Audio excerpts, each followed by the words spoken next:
chỉ phô trương uy lực khiến Đài Loan nản chí bằng số lượng kỷ lục các chiến cơ. Hình ảnh từ vệ tinh còn tiếp tục hé lộ một động thái tăng đô nguy hiểm từ Trung Quốc. Đó là tiêm kích gây nhiễu thế hệ mới đã được điều động đến trấn giữ sát cạnh Đài Loan. Liệu những hình ảnh từ vệ tinh còn hé lộ thêm những quân cờ nào khác mà Bắc Kinh đang thiết lập vòng quanh hòn đảo cho một thế trận hoàn hảo?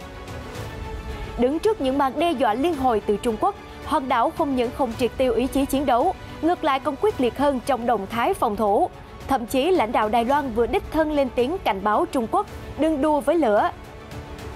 Để có được sự tự tin như vậy, còn phải kể đến những người bạn đồng hành thời gian gần đây của hòn đảo, từ Úc, Nhật cho đến cả Pháp, đặc biệt là người bạn lớn Hoa Kỳ. Thế nhưng Tổng thống Biden bất ngờ khẳng định tuân thủ thỏa thuận Đài Loan với Chủ tịch Tập Cận Bình. Thậm chí một cuộc gặp thượng đỉnh cũng đã được thiết lập. Liệu rằng Mỹ đã lật ngược thế cờ? Liệu rằng lời khẳng định cam kết của Mỹ với hòn đảo vẫn vững như thạch từ Đài Loan có là sự thật? Trước những thế sự căng thẳng nhiều ngày qua, cựu Tổng thống Trump lên tiếng cảnh báo Mỹ có thể kết thúc trong một cuộc chiến tranh với Trung Quốc. Đối với những người chơi khác trên bàn cờ thế giới, chuyên gia cho rằng Úc nên dùng nước cờ khác ngoài tàu ngầm hạt nhân khi đấu với Trung Quốc. Nước cờ đó là gì? Trong lúc đó, Mỹ Ấn vừa khẳng định sẽ cùng liên thủ trên sàn chiến thương mại với Trung Quốc. Những diễn biến đáng chú ý khác trên trường quốc tế, nước Anh hội đàm với chính quyền Taliban. Các cường quốc cần ngăn chặn cuộc nội chiến Myanmar trước khi quá muộn. NATO cắt giảm 50% nhà ngoại giao Nga trong liên minh. 5 nước EU kêu gọi điều tra vì sao giá khí đốt châu Âu tăng kỷ lục. Tất cả sẽ có trong bản tin quốc tế sáng ngày 8 tháng 10 ngay sau đây.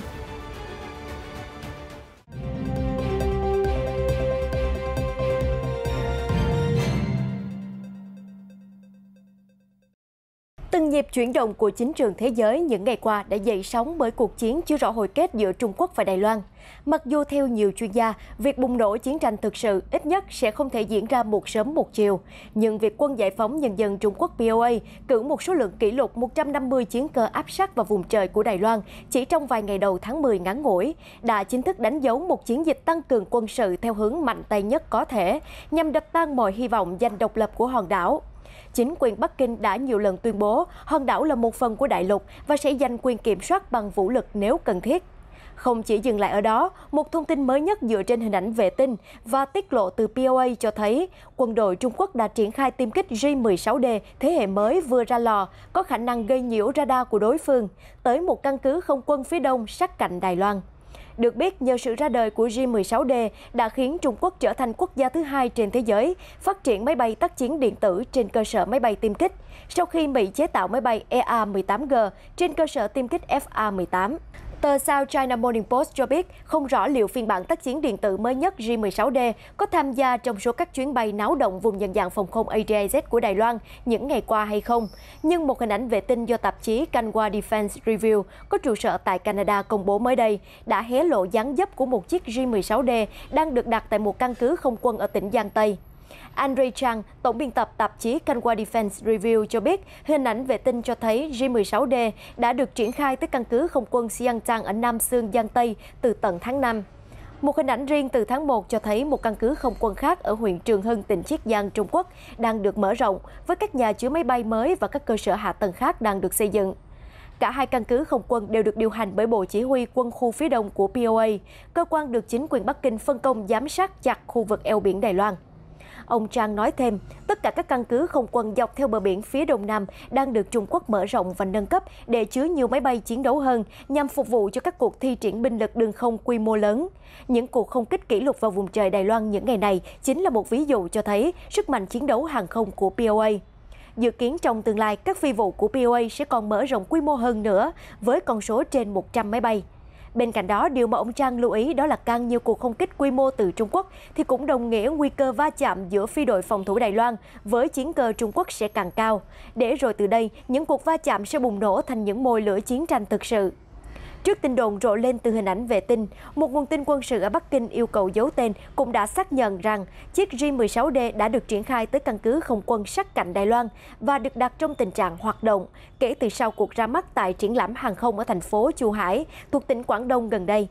Theo South China Morning Post, POA cũng đã mở rộng các căn cứ tên lửa ở các bộ chỉ huy quân khu phía Đông và phía Nam. Các căn cứ của lực lượng tên lửa Trung Quốc đã được nâng cấp để chứa các hệ thống tiên tiến hơn, bao gồm tên lửa siêu thanh DF-17 và tên lửa hành trình tấn công chính xác CJ-10.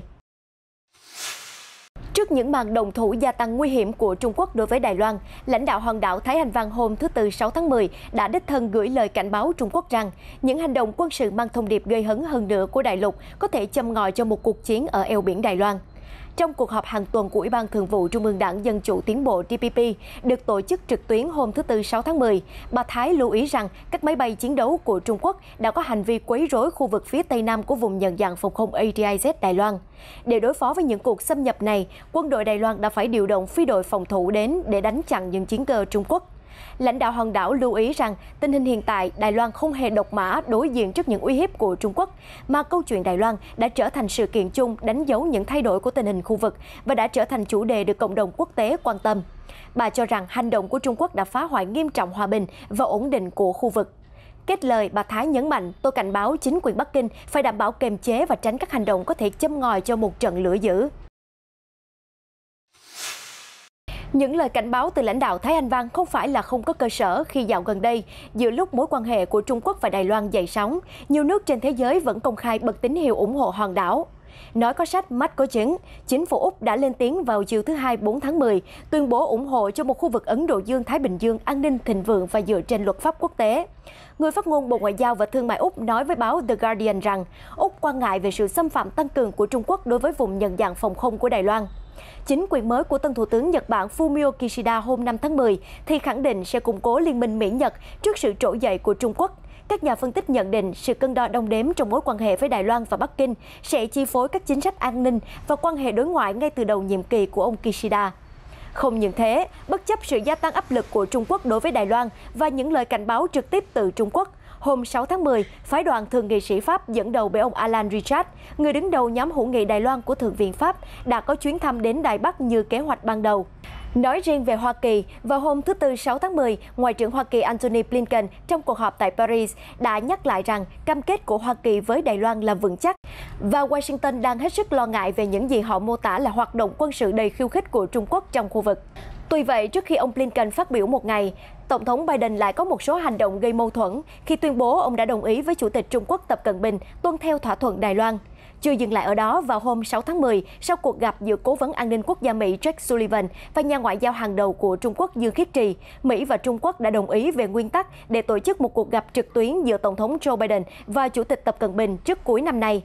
Đối mặt với nghi vấn phải chăng Mỹ đã lựa chọn chiến lược mới xoay trục về Trung Quốc, cơ quan ngoại giao Đài Loan đã ra báo cáo đập tan nghi vấn này. Báo cáo nhấn mạnh, Washington đã gửi lời trấn an họ rằng cách tiếp cận của người Mỹ đối với hòn đảo không thay đổi và cam kết của Hoa Kỳ với Đài Loan là vững như thạch. Đồng thời, Washington sẽ tiếp tục giúp Đài Bắc duy trì khả năng phòng thủ của mình. Trong báo cáo của phía Đài Loan có đoạn viết, đối mặt với các mối đe dọa quân sự, ngoại giao và kinh tế của chính phủ Trung Quốc, Đài Loan và Hoa Kỳ luôn duy trì các kênh liên lạc chặt chẽ và thông suốt. Người phát ngôn Bộ Ngoại giao Mỹ Ned Price cuối tuần qua cũng vừa ra lời kêu gọi Trung Quốc ngừng các hoạt động quân sự gần Đài Loan. Hoa Kỳ rất lo ngại về hoạt động quân sự khiêu khích của Trung Quốc gần Đài Loan, gây mất ổn định, có nguy cơ tính toán sai và phá hoại hòa bình và ổn định khu vực, ông Price nói trong một tuyên bố. Nguồn tin từ tờ Business Today cho biết trong cùng ngày, Mỹ-Trung đạt được một lời hẹn về cuộc gặp mặt chính thức giữa Tổng thống Joe Biden và Chủ tịch Tập Cận Bình. Cựu Tổng thống Donald Trump đã ra lời cảnh báo rằng Hoa Kỳ rất có thể kết thúc trong một cuộc chiến tranh với Trung Quốc. Đồng thời, ông Trump cũng nhận định hiện tại Bắc Kinh không còn tôn trọng Washington. Đổ lỗi cho những nhận định trên, ông Trump nhắc lại lời cáo buộc của mình về cuộc bầu cử Tổng thống ồn ào nhất lịch sử nước Mỹ hồi đầu năm nay. Nguyên văn ông cho rằng, bởi vì cuộc bầu cử đã bị gian lận và Mỹ hiện được dẫn dắt dưới sự lãnh đạo yếu kém bởi một chính phủ tham nhũng. Do vậy, chúng ta rất có thể kết thúc trong một cuộc chiến với Trung Quốc, những người không còn tôn trọng nước Mỹ.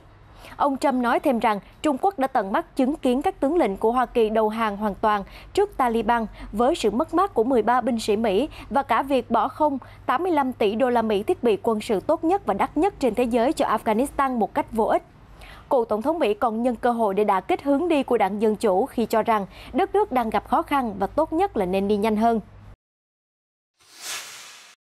Nhắc đến việc ổn định khu vực Ấn Độ-Thái Bình Dương, Liên minh an ninh AUKUS Mỹ-Anh-Úc được thành lập trong thời gian gần đây đã gây ra không ít sự thay đổi trên bàn cờ thế. Trung Quốc đã nổi đoá trước việc Úc đạt được một thỏa thuận tàu ngầm hạt nhân với Mỹ và Anh. Tuy vậy, The Guardian mới đây cho rằng hạm đội tàu ngầm hạt nhân của Úc trong tương lai khó có khả năng quyết định sự cân bằng sức mạnh quân sự ở Ấn Độ-Thái Bình Dương với Trung Quốc.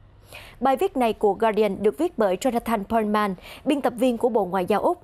Cụ thể, bài viết nhắc lại hiện tại Úc có kế hoạch đưa chiếc đầu tiên trong số 8 tàu ngầm hạt nhân xuống nước vào cuối những năm 2030, nhưng điều này cũng sẽ không quá làm khó Trung Quốc khi đại lục là quốc gia có lực lượng hải quân lớn nhất thế giới, hiện có hạm đội khoảng 62 tàu ngầm, trong đó có 12 chiếc chạy bằng năng lượng hạt nhân. Và cho đến năm 2040, Bắc Kinh sẽ có 26 tàu ngầm hạt nhân. Ngoài ra, mặc dù là quốc gia chi tiêu quân sự lớn thứ 12 trên thế giới, ngân sách quốc phòng hàng năm của Úc hiện chỉ bằng 10% của Trung Quốc. Đó là lý do bài viết cho rằng hạm đội tàu ngầm hạt nhân mới của Úc cũng không đủ sức ngăn cản một cuộc chiến nào giữa Trung Quốc với Đài Loan trong tương lai. Tuy vậy, nếu như Úc lựa chọn một nước cờ khác để đi, thế cờ sẽ xoay chuyển.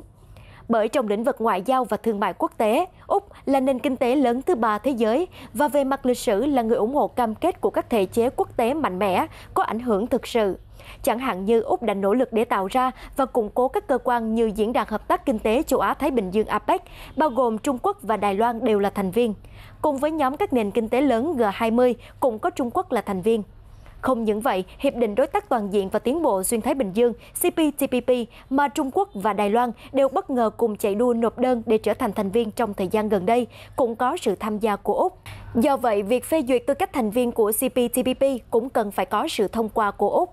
Để thuyết phục Úc phê duyệt tư cách thành viên, Đại sứ quán Trung Quốc tại Canberra đã viết thư cho Quốc hội Úc nói rằng tư cách thành viên của Trung Quốc sẽ mang lại lợi ích kinh tế to lớn. Tuy vậy, nguồn tin cho biết Úc đã ngập ngừng đáp trả, nhấn mạnh rằng Trung Quốc không nên được phép tham gia CPTPP cho đến khi nước này đáp ứng các nghĩa vụ thương mại quốc tế và dỡ bỏ các lệnh trừng phạt hiện tại đối với các mặt hàng xuất khẩu của Úc như thịt bò, rượu vang và lúa mạch. Ngoài ra, bất chấp sự phản đối từ chính quyền Bắc Kinh, Úc cho biết sẽ tiếp tục cân nhắc việc xem xét để Đài Loan trở thành thành viên CPTPP.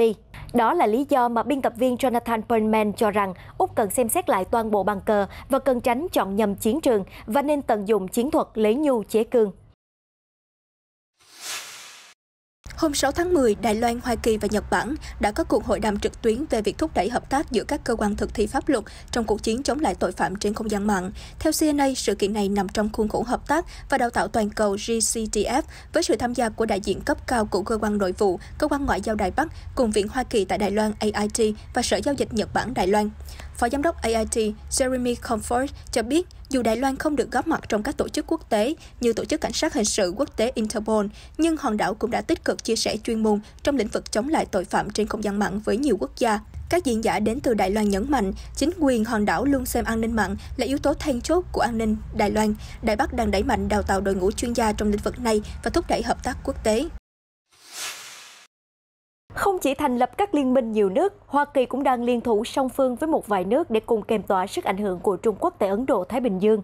Mới đây, trong một phiên họp tại Hội đồng Kinh doanh Ấn Độ-Hoa Kỳ cùng với Bí thư Đối ngoại Bộ Ngoại giao Ấn Độ Harshvardhan Shringla tại New Delhi, Thứ trưởng Ngoại giao Mỹ Wendy Sherman cho biết Mỹ và Ấn Độ là những đối tác có cùng chí hướng và cả hai sẵn sàng cạnh tranh mạnh mẽ với Trung Quốc. Bà Sherman nói rằng chúng tôi sẽ cạnh tranh mạnh mẽ với Trung Quốc. Tôi nghĩ chúng tôi và Ấn Độ có cùng quan điểm về vấn đề đó. Chúng tôi không yêu cầu các quốc gia lựa chọn giữa Hoa Kỳ và Trung Quốc, nhưng chúng tôi yêu cầu một sân chơi bình đẳng. Vì chúng tôi yêu cầu các quốc gia hiểu rằng ép buộc kinh tế không phải là con đường tiến tới để xây dựng một nền kinh tế quốc tế vững mạnh và sự thịnh vượng an ninh toàn cầu. Đáp lời bà Sherman, ông Shringla cho biết Ấn Độ coi quan hệ của họ với Hoa Kỳ là quan trọng hàng đầu, không chỉ trong mối quan hệ song phương mà còn để đảm bảo một Ấn Độ Dương-Thái Bình Dương tự do, cởi mở, bao trùm và thịnh vượng. Nói rõ ý về một sân chơi thương mại bình đẳng, bà Sherman gợi ý rằng đại diện thương mại Hoa Kỳ Catherine Tai cũng đã lưu ý về lập trường của Mỹ hôm 4 tháng 10 về việc Mỹ sẽ thực hiện tất cả các bước cần thiết để bảo vệ đất nước trước làn sóng thiệt hại gây ra trong những năm qua thông qua sự cạnh tranh không lành mạnh. Việc Trung Quốc không tuân thủ các quy tắc thương mại toàn cầu đã cắt giảm sự thịnh vượng của người Mỹ và cả những người khác trên thế giới. Bà Tai nói thêm rằng Mỹ sẽ tiếp tục làm việc với các đồng minh để hình thành các quy tắc cho thương mại công bằng trong thế kỷ 21 và tạo điều kiện cho một cuộc chạy đua để dẫn đầu cho các nền kinh tế thị trường và dân chủ. Hôm 6 tháng 10, các quan chức Vương quốc Anh đã có cuộc gặp với các nhà lãnh đạo cấp cao của Taliban tại Kabul để thảo luận về viện trợ nhân đạo và đảm bảo lối đi an toàn cho những người muốn rời khỏi Afghanistan. Đây là cuộc tiếp xúc cấp cao đầu tiên kể từ khi lực lượng Hồi giáo lên nắm quyền ở Afghanistan vào giữa tháng 8. Đặc phái viên của Anh về Afghanistan, Simon Gass đã dẫn đầu phái đoàn hội đàm với quyền Phó Thủ tướng Tiểu vương quốc Hồi giáo Afghanistan Abdul Ghani Barada Afkhan, Malawi Abdul Salam Hanafi, quyền Ngoại trưởng Malawi Amir Khan Muttaqi. Văn phòng Ngoại giao Anh Quốc cho biết đôi bên đã thảo luận về phương hướng phù hợp để London có thể giúp Kabul giải quyết cuộc khủng hoảng nhân đạo, yếu tố then chốt trong việc ngăn Afghanistan trở thành nơi ươm mầm cho chủ nghĩa cực đoan, đồng thời mở lối đi an toàn cho những người muốn rời khỏi quốc gia Nam Á này. Phía Anh cũng đã nêu rõ quan điểm về việc đối xử với người thiểu số và bảo vệ quyền của phụ nữ và trẻ em gái với chính quyền Taliban.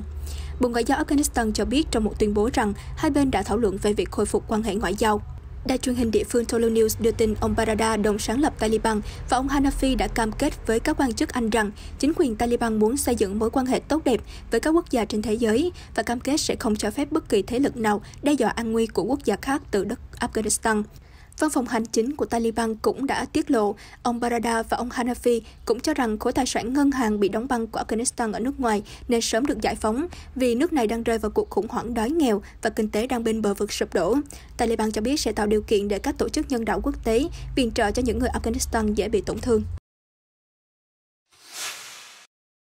Khoảng 8 tháng kể từ khi chính phủ dân sự Myanmar bị lật đổ, quốc gia Đông Nam Á này bị đẩy đến bờ vực của một cuộc nội chiến toàn diện khi quân đội tiến hành đàn áp các cuộc biểu tình hòa bình. Song song với đó, chính phủ thống nhất quốc gia do các nhà lãnh đạo dân cử lưu vong thành lập cũng đã kêu gọi cuộc nổi dậy công khai. Số thương vong từ các cuộc không kích quân sự và các vụ đốt phá đang gia tăng. Nhiều người vô tội cũng đã thiệt mạng. Tờ Nikkei Asia vào hôm qua ngày 7 tháng 10 đã nhắc lại lời cảnh báo của cao ủy nhân quyền Liên Hợp Quốc Michelle Bachelet tại một phiên họp của Hội đồng Nhân quyền vào những ngày cuối tháng 9 rằng cộng đồng quốc tế phải tăng gấp đôi nỗ lực của mình để khôi phục nền dân chủ và ngăn chặn xung đột rộng lớn hơn trước khi quá muộn. Bà Bachelet cảnh báo Myanmar đang đối mặt với nguy cơ xảy ra nội chiến. Các cuộc đụng độ vũ trang hiện nay thường xuyên xảy ra ở nhiều khu vực trung tâm, nơi mà xung đột chưa từng xảy ra qua nhiều thế hệ. Đặc biệt, quân đội Myanmar đã bị cáo buộc gây ra một cuộc khủng hoảng nhân đạo và kinh tế, bao gồm cả việc tích trữ vật tư y tế và cắt đứt đường dây truy cập Internet. Theo Hiệp hội hỗ trợ tù nhân chính trị của Myanmar, hơn 1.100 người đã thiệt mạng kể từ khi quân đội nắm quyền kiểm soát chính phủ nước này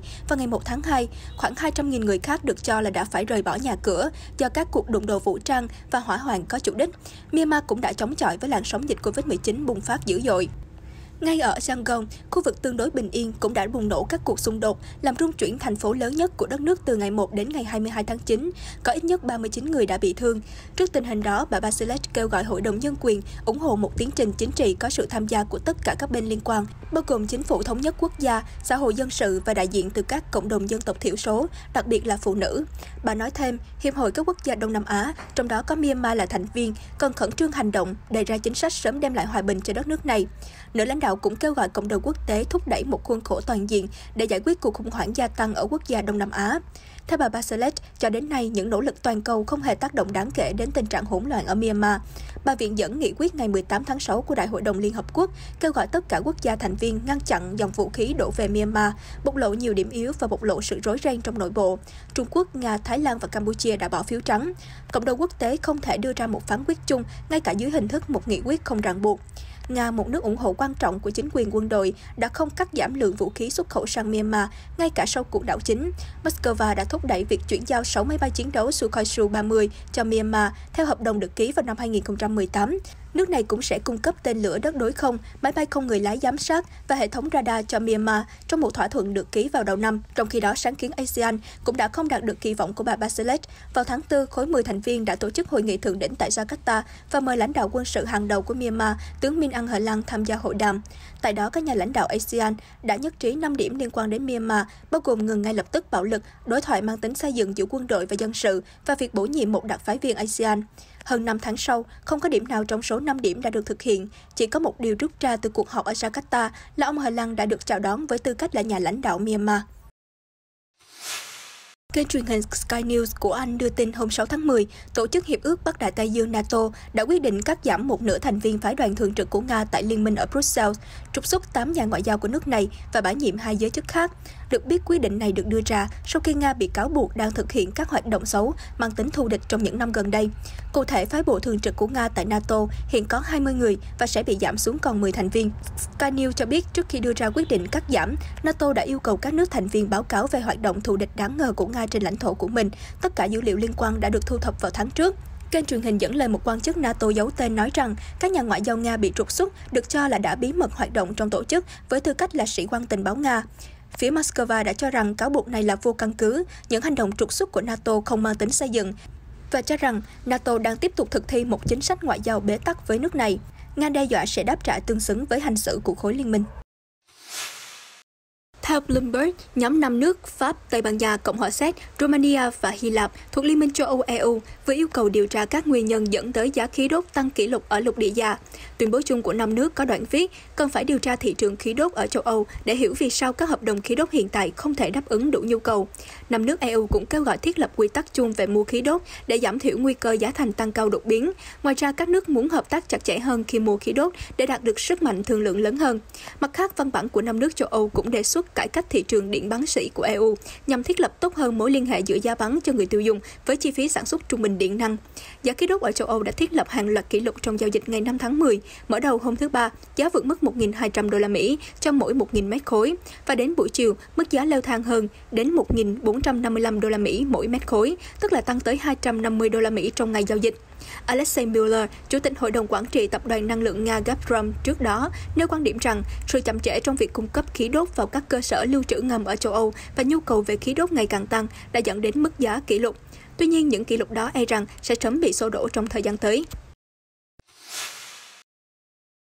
Thủ tướng Andrej Babis của Cộng hòa Séc đang bị cáo buộc có hành vi sai trái liên quan đến tài chính được nhắc đến trong hồ sơ Pandora. Cử tri nước này hoàn toàn có thể dựa vào điểm trừ lớn đó để loại vị doanh nhân tỷ phú ra khỏi đường đua quyền lực trong cuộc bầu cử quốc hội kéo dài 2 ngày bắt đầu vào thứ Sáu ngày 8 tháng 10. Ông Babis là một doanh nhân có tiếng và đã bước vào chính trường từ năm 2011, lập ra một đảng mới mang tên ANO, theo chủ nghĩa dân túy để vận động chống tham nhũng. Các cuộc thăm dò cho thấy đảng ANO của ông có thể đang vượt trước các đối thủ nhưng lại không chiếm được đa số ghế trong quốc hội. Điều này buộc ANO phải xây dựng một hiệp ước với những người theo chủ nghĩa dân tộc cực hữu để đảm bảo nắm giữ quyền lực. Ông Babis được đánh giá đã đưa Cộng hòa Séc đi lên trong nhiều năm, tuy nhiên nhà lãnh đạo này cũng vướng nhiều lùm xùm khi trở thành trung tâm của các cuộc điều tra xung đột lợi ích của Ủy ban châu Âu. Trong đó, ông bị cáo buộc thu hút khoản trợ cấp của EU một cách không đúng đắn. Mới đây, báo cáo mang tên tài liệu Pandora do Liên đoàn Nhà báo điều tra quốc tế thực hiện còn tiết lộ ông đã liên kết với các công ty nước ngoài để mua bất động sản ở Pháp.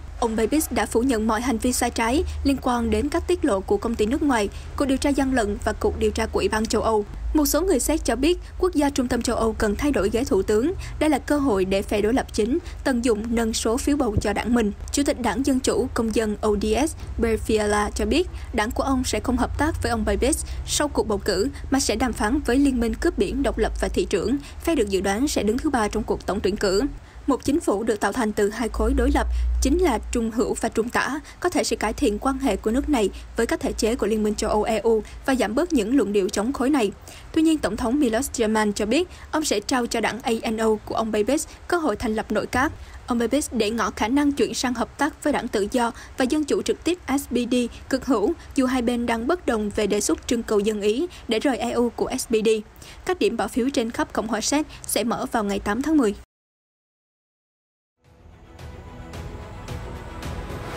Những thông tin vừa rồi đã kết thúc bản tin quốc tế sáng hôm nay. Cảm ơn quý khán giả đã theo dõi. FBNC sẽ tiếp tục cập nhật những tin tức nóng và mới nhất trên thế giới trong những bản tin tiếp theo. Xin chào và hẹn gặp lại!